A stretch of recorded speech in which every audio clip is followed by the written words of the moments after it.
expanded negotiation committee to fast-track ongoing talks with academic and non-academic unions across universities, polytechnics and colleges of education. The Minister of Education, Dr. Tunji Alausa, announced the development in a statement issued by the ministry spokesperson, Folashade Buriwu, on Tuesday morning. He said the new committee was designed to harmonize all negotiation processes under a single coordinated framework that promotes inclusiveness and institutional memory across tertiary education system. According to the minister, unlike previous fragmented discussions, the expanded committee will engage all unions collectively to achieve a comprehensive and sustainable agreement.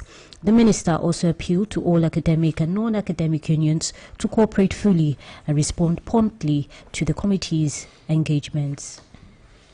A 7-member panel of the Supreme Court of Nigeria on Tuesday reserved judgment in a suit filed by the Osun State government against the Attorney General of the Federation, AGF, over the alleged unlawful withholding and redirection of the state's local government allocations.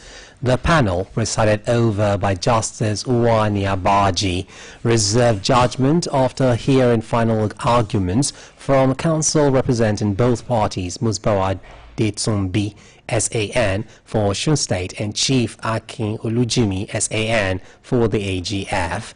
Justice Abaji announced that the court would communicate the date of judgment to the parties in due course. Osun State in the suit is seeking 10 release, including declarations that the AGF has no constitutional power to withhold, redirect or suspend statutory allocations due to its 30 local government councils. The state also asks the Apex Court to order the immediate release of all withheld funds since March 2025, which it says were unlawfully stopped despite having democratically elected local government councils in place. The state further prayed the court to restrain the AGF from paying the allocations to sacked All Progressives Congress local government chairmen and councillors whose election of October 15, 2022 was nullified by decisions of both the Federal High Court and the Court of Appeal. The National Association of Catholic Lawyers, NACL, Archdiocese of Ibadan, has called for a renewed commitment towards promoting justice and moral integrity in Nigeria's legal system. The call came during the 2025 legal year Thanksgiving Mass and public lecture held at the Catholic Church of Ascension, Bodija, Ibadan. Our reporter, Francis Aino, who was at the event, now reports. The celebration tagged the Jubilee of Hope, Day of Justice, was part of activities marking the Catholic Church's Jubilee year, a season set aside for reflection, renewal, and commitment to social and hope. The event began with a Holy Mass, presided over by the Catholic Archbishop of Ibadan, Most Reverend Gabriel Abegunrin, who blessed both newly called and practicing lawyers. In his remarks, Archbishop Abegunrin emphasized that justice is a journey of hope, lamenting that corruption in the justice system mirrors the moral decay in the larger society. He therefore urged Catholic lawyers to serve humanity faithfully and for individuals to work on personal integrity. If you find anybody who is doing something wrongly, it means that some people are supporting that wrong action. If the lawyer don't have support for wrongdoing, they will not do it. You know, another thing is this: when somebody knows that he's wrong, why go to court? Why employ a lawyer? So they make the lawyers liars. You know you are wrong. Accept that you are wrong and accept the situation. Delivering the keynote address, Professor Titilayo Aderibigbe of Babcock University stated that true justice is not measured by economic success, but by how a nation treats its weakest citizens. She urged Nigerians to make justice a lived experience, not just a slogan. A lawyer who works with God will think not of the monetary gain that he will eventually get, but in seeing that justice is done.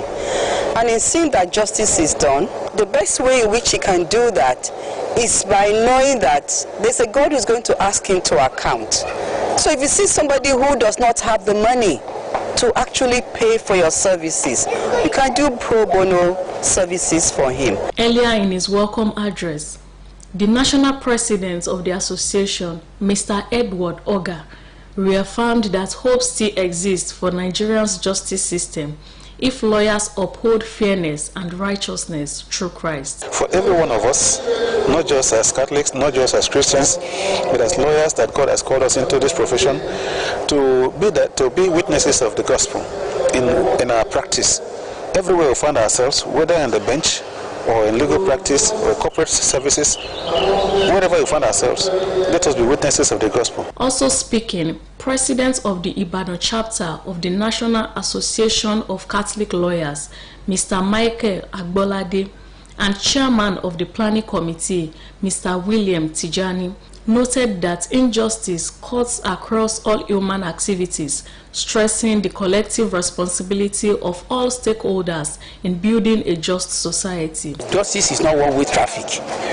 We should understand that it is not just one sector of the economy that demands for justice. One of the benefits is for we to guide the lay faithful, because there is what we call legal clinic. We go to Igbora, the nook and crannies of Ibadan, Ikiri, to enlighten the faithful.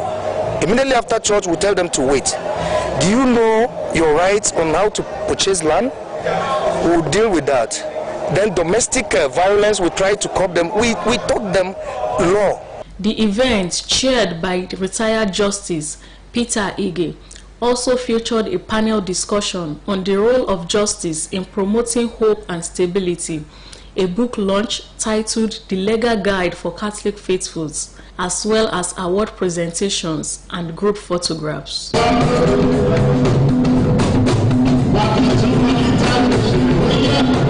Frances Aino, BCOS News.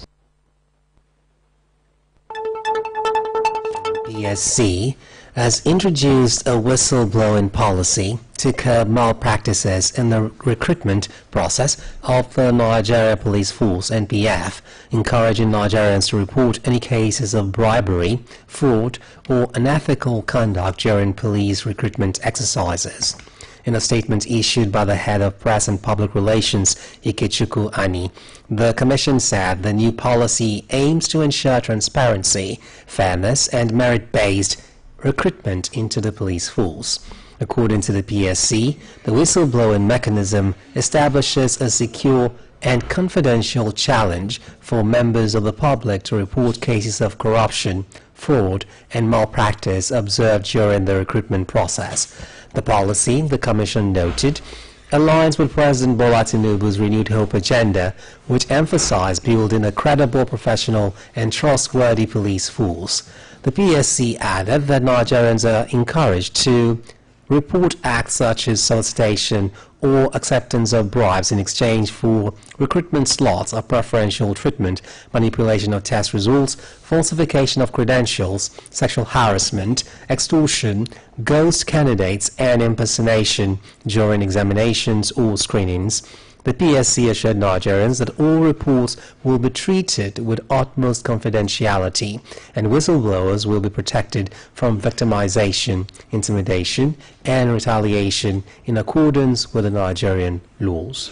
This broadcast of Newscope comes to you from the Broadcasting Corporation of Oyo State, Ibadan. The Oyo State Governor, Engineer Seyi Makinde, has approved the commencement of the stakeholders' engagement and consultative meeting on year 2026 budget exercise. The stakeholders consultative meeting is scheduled to hold on Thursday, 9th October 2025 at 11 a.m. The town hall meeting will hold at the Ogunlana Hall International Conference Center, University of Ibadan, Second Gate, Ibadan. The stakeholders engagement meeting will be used to gather the need assessment of the various communities to form part of the year 2026 budget. Political supporters from all 33 local government areas of Oyo State staged a solidarity rally in Ibadan, calling on Governor Seyi Makinde to contest the 2027 presidential election. The supporters, comprising the Forum of Local Government Special Assistants and the Forum of Oyo State Supervisory Councillors, marched peacefully to the governor's office, Agodi, carrying placards with inscriptions such as Makinde for President 2027 and Nigeria needs Makinde's kind of leadership. Speaking on behalf of the group, the chairman of the Oluyole State Supervisory Councillors Forum, Ayodiji Oladipo, said the rally was organized to urge Governor Makinde to bring his tested leadership style to the national stage.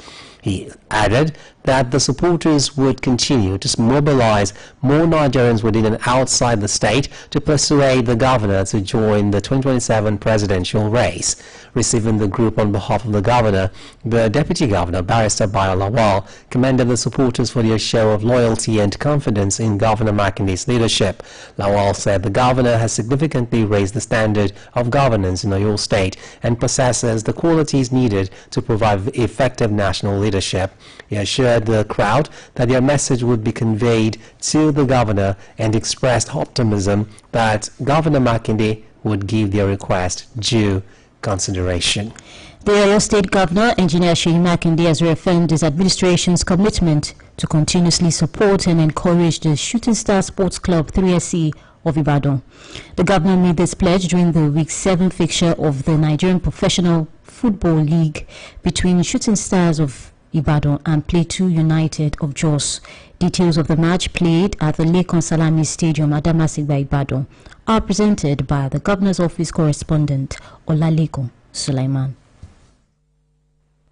On Sunday, the Oyo State Governor, Engineer Seyi Makinde, joined other football enthusiasts at the Lekon Salami Stadium at Adamasingba, Ibadan, to cheer the home team, Shooting Star Sport Club 3SC, to victory over visiting Plateau United of Jos in our Week 7 Nigeria Professional Football League NPFL encounter. All effort by the Shooting Stars players to break through the visitors' defense proved futile as Plateau United remained a tough side to crack. Relief eventually came in the 95th minute when Ismail netted the decisive goal, sending the home fans into wide jubilation.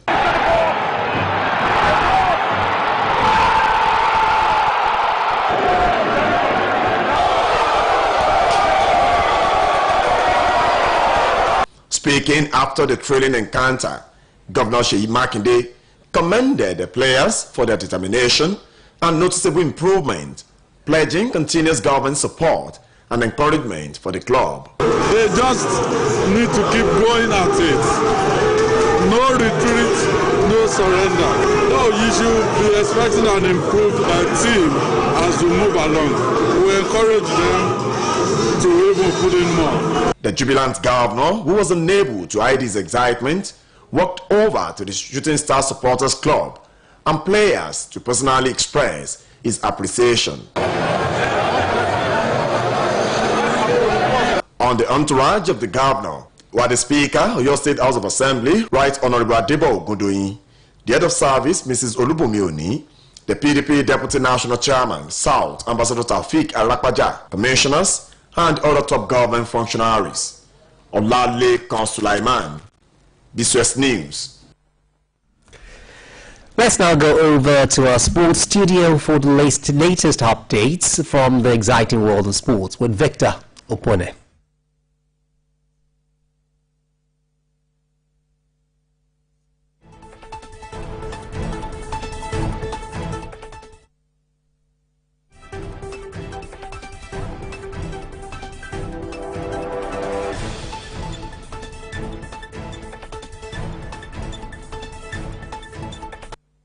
A warm welcome to you on the sports segment of the news tonight. I am Victor Opone. The chairman of the Broadcasting Corporation of Oyo State, BCOS, Chief Mrs. Dotun Olaitan, has reaffirmed their commitment to sports development within the corporation, pledging renewed support for the BCOS football team, popularly known as Akide Boys. The assurance came during a courtesy visit by the team to our office, where the players and officials were warmly received. The chairman applauded the dedication of the team and promised to support their activities in various capacities, including the provision of a brand new set of jerseys and the reactivation of the Arcade Arena, a training pitch within the corporation's premises that had remained unused for months due to challenges.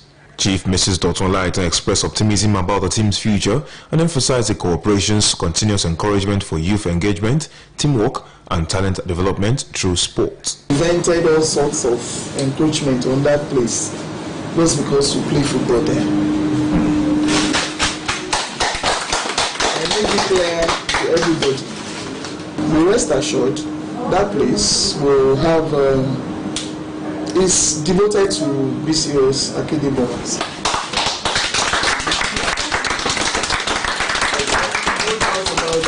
Nobody is coming to take that place from you. Nobody. At least as long as I am here.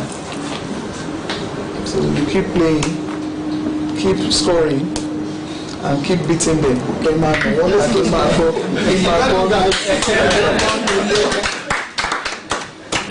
We will try at least to provide one set for you.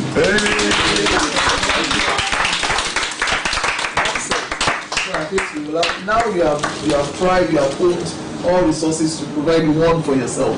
I give you the The visit featured the official unveiling of a newly procured set of jerseys by the team, alongside a symbolic presentation of specially customized jerseys to both the chairman and the general manager of the corporation, Mr. Goki Adelakun. Leading the delegation was the head of the sports unit, Mrs. Bukola Owolabi Akinloye, alongside the team's coach, Mr. Olalekan Sulaiman.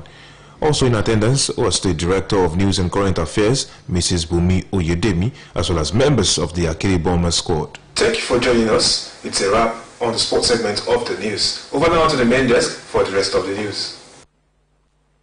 Another foreign scene, Israel today marks the second anniversary of the October 7, 2023 Hamas-led attack as indirect peace talks between Israeli and Hamas negotiators continued in Egypt under a new United States-backed plan to end the two-year war in Gaza. Foreign Desk editor Folashade Akintola has details and other stories as presented by Bimbo Akombi. The attack, launched at the close of the Jewish festival of Sukkot, saw Palestinian fighters breach the Gaza-Israel border, storming southern Israeli towns, and a desert music festival with gunfire, rockets and grenades. It became the deadliest day in Israel's history, killing 1,219 people, mostly civilians, according to an AFP tally based on official Israeli figures. Militants also abducted 251 hostages into Gaza. 2 years later, 47 remain captive, including 25 whom the Israeli military believes to be dead. The attack sparked an all-out war that has since devastated Gaza and displaced millions. Amid growing international calls to end the conflict, U.S. President Donald Trump recently unveiled a 20-point peace proposal calling for a ceasefire, the release of all hostages, Hamas's disarmament, and a gradual Israeli withdrawal from Gaza. Across Israel, memorials and vigils were held to commemorate the victims. At the site of the Nova Music Festival, where more than 370 people were killed, families and survivors lit candles and observed a minute's silence. Authorities in Georgia have charged 5 opposition leaders with attempting to overthrow the government following violent clashes between police and protesters during mass anti-government demonstrations in the capital, Tbilisi. Over the weekend, the Ministry of Internal Affairs confirmed that 13 people have been arrested in connection with the unrest, which erupted as tens of thousands gathered at Freedom Square during local elections. The protest, led by major opposition groups, was sparked by growing frustration over alleged government corruption and democratic backsliding. While opposition leaders called for a peaceful revolution, tensions escalated when a smaller group of demonstrators tried to storm the presidential palace shortly before polls closed. Riot police responded with tear gas and water cannons to disperse the crowd. Prosecutors said the 5 men faced charges